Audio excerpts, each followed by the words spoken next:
اچھا، تو یہ جو ابھی آپ نے بات کی تو یہی مین ایریٹنٹ تو یہی ٹی ٹی پی ہے، اور یہ بھی بالکل جو ہے نا صرف یہ نہیں کہ پاکستانی اداروں کی رپورٹ ہے، بلکہ جو اب دیگر پڑوسی ممالک میں وہ بھی جو ہے نا اس بات کو یہ تصدیق کرتے ہیں کہ جو ٹی ٹی پی کے ٹھکانے ہیں وہ افغانستان کے اندر ہے، ان کی جو لیڈرشپ ہے وہ وہاں پہ ہے۔ اگرچہ ادھر سے ابھی ایسا نہیں ہے، حملے تو سارے ٹی ٹی پی جو ہے نا پاکستان کی سرزمین سے کر رہی ہے، یہ تو ہمیں بھی پتہ ہے، لیکن لیڈرشپ ادھر بیٹھی ہے۔ تو اس کے حوالے سے مطلب آپ جو پاکستان کا ایک ورژن ہے، آپ سمجھتے ہیں کہ یہ بالکل ویلڈ ہے، لاجیکل ہے؟ دیکھیں، پاکستان اس حد تک تو درست کہتی ہے کہ پاکستان کے اندر حملے ہو جاتے ہیں، ریاستی ریٹ کو جو ہے چیلنج کیا جاتا ہے، پولیس اور فوج کے لوگ شہید ہو جاتے ہیں،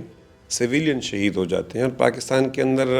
ایک انریسٹ ہے، اس کی وجہ سے ایک بہت بڑی بدامنی ہے۔ یہ تو پاکستان کا اس وقت تک حد تک موقف درست ہے، اور اس چیز کو وہ بھی اکنالج کرتے ہیں، بھلے اوپنلی وہ کہتے ہیں کہ ہمیں اس پہ تکلیف ہوتی ہے کہ پاکستان کے اندر ایف سی اور پولیس اور فوج کے لوگ شہید ہو جاتے ہیں،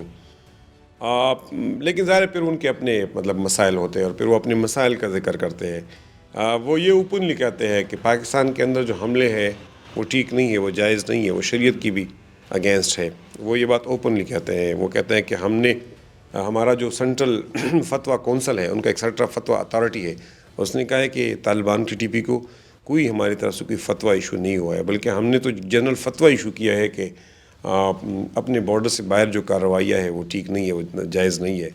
تو وہ سمجھتے ہیں کہ یہ درست نہیں ہے پاکستان کے اندر حملے۔ اب یہ کہ افغانستان کے اندر ٹی ٹی پی کی لیڈرشپ ہے، تو وہ اس کو اکنالج کرتے ہیں کہ ہاں یہ موجود ہے، اور یہ بھی سمجھتے ہیں کہ اصل میں جو بنیادی مسئلہ ہے وہ یہ ہے کہ ٹی ٹی پی کے لوگ وہ بڑی تعداد میں وہاں موجود ہیں، ہزاروں کی تعداد میں موجود ہیں، اور افغانستان جہاں ابھی ادارے اسٹیبلش نہیں ہوئے ہیں، جہاں ان کی اپنی ایک ٹرینڈ آرمڈ فورسز نہیں ہے، پولیس ان کی نہیں ہے، ظاہر ہے ان کے اندر میں سمجھتا ہوں کہ وہ تو یہ کہتے نہیں ہیں، لیکن ان کے اندر اتنی کیپیسٹی اور کمپیٹنسی نہیں ہے کہ وہ اتنی بڑی ملیٹنٹ فورس کو ٹیکل کریں۔ پھر دوسری بات یہ ہے کہ یہ جو ٹی ٹی پی کے لوگ ہیں، جو افغانستان کے فٹ سولجرز ہیں، یعنی لیڈرشپ نہیں، فٹ سولجر کے اندر ان کے لیے ایک سافٹ کارنر موجود ہے، عوام کے اندر ایک سافٹ کارنر موجود ہے، اور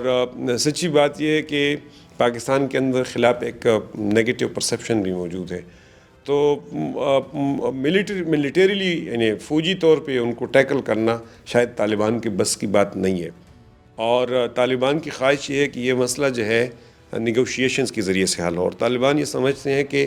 نیگوشیشنز میں وہ پورا اپنا ویٹ جو ہے وہ ڈال کے ٹی ٹی پی کو پریشر میں لا کے یہ اس مسئلے کو مذاکرات کے ذریعے سے حل کرائے، تو وہ مذاکرات والے آپشن پہ زور دیتے ہیں،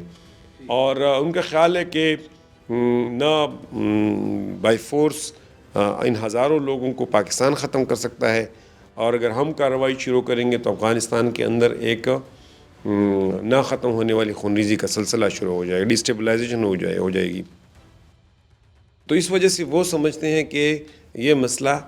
مذاکرات اور ڈپلومیسی کے ذریعے سے حل کیا جائے۔ اب کچھ لوگ ان کے یہ بھی کہتے ہیں، پرائیویٹلی ان کے کچھ لوگ یہ بھی کہتے ہیں، خود طالبان کے اندر یہ اوپینین موجود ہے کہ ٹی ٹی پی کا وجود پاکستان کے اندر صرف پاکستان کے لیے خطرہ نہیں ہے، یہ پاکستان کی سیکیورٹی کے لیے خطرہ نہیں ہے، بلکہ ایک آرم فورس اگر افغانستان کے اندر موجود ہے تو یہ خود افغانستان کے انٹرنل سیکیورٹی کے لیے بھی خطرہ ہے۔ ظاہر ہے یہ اوپینین بڑے لیول پہ تو ہم نے نہیں سنی، لیکن ایک کارنر میں یہ بات موجود ہے کہ اگر ٹی ٹی پی موجود رہی تو، اور ٹی ٹی پی ایک آرمڈ فورس کے طور پہ افغانستان ایک ساورن اسٹیٹ ہے، اس کی اپنے ایک آرمی بنتی جا رہی ہے، اپنا پولیس بنتا جا رہا ہے، تو کون ساورن اور ایک سینٹرلائز اسٹیٹ یہ بات برداشت کرے گا کہ ایک پرائیویٹ آرمی اور وہ بھی کسی دوسری ملک کے ہو، وہ اس ملک کے اندر ہے؟ تو خود یہ مسئلہ جب تک ڈپلومیٹکلی اور نیگوشیشنز کے ذریعے سے حل نہیں ہوگا تو خود افغانستان کی حکومت بھی مستقبل کے اندر، یعنی میرا اپنا اندازہ یہ ہے کہ خود افغانستان کی حکومت کے لیے بھی ٹی ٹی پی ایک خطرہ ہے۔